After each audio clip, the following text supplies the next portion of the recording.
गृहमंत्री अमित शहा यांनी भारतरत्न डॉक्टर बाबासाहेब आंबेडकर यांच्याविषयी केलेल्या अपमानास्पद वक्तव्याचे पडसाद कोल्हापुरात उमटत आहेत।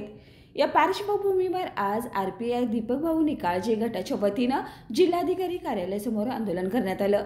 यावेळी जोरदार घोषणाबाजी करत गृहमंत्री अमित शहा यांनी माफी मागावी, पंतप्रधान नरेंद्र मोदींनी त्यांचा राजीनामा घ्यावा अशी मागणी करण्यात आली। मागण्यांचं निवेदन जिल्हाधिकाऱ्यांना देण्यात आलं। तर बाबासाहेबांविषयी असलेल्या द्वेषामुळे अमित शहानी हे वक्तव्य केल्याचं आरपीआयच्या निकाळजे गटाच्या पश्चिम महाराष्ट्र अध्यक्ष रूपा वायदेंडे म्हणाल्या। जय भीम।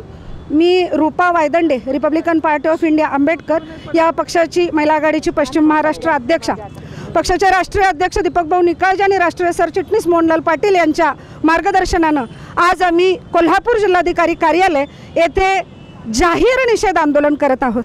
विश्वरत्न डॉक्टर बाबासाहेब आंबेडकर यांचं मोलाचं योगदान आहे आणि या बाबासाहेबांचा नुसता बाबासाहेबांचाच नाही तर या संघवादी जातीवादी भाजपानं नेहमीच महापुरुषांचा, महामातांचा, राष्ट्रीय प्रतीकांचा घोर असा अवमान केलेला आहे आणि त्याच्या निषेधार्थ आज हे आंदोलन करून आम्ही अमित शहा यांनी तमाम जनतेची, या देशाची जाहीर माफी मागावी। देशाचे पंतप्रधान माननीय नरेंद्र मोदी यांनी त्यांचा राजीनामा घ्यावा आणि वेळीच भारतीय जनता पक्षानं आपल्या वर्तनात सुधार करावी।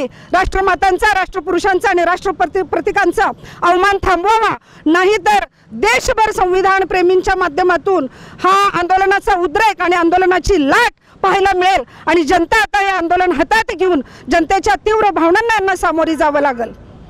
या आंदोलनाप्रसंगी आरपीआय आंबेडकर पक्ष निकाळजे गटाचे पदाधिकारी व कार्यकर्ते उपस्थित होते। बाळ, फ्रीजमधून श्रीखंड काढ ना। आम्ही पूर्वी घरीच बनवायचो श्रीखंड, त्याची चवच वेगळी होती। आता काय सगळं रेडीमेड। आजी, हे श्रीखंड खाऊन बघ।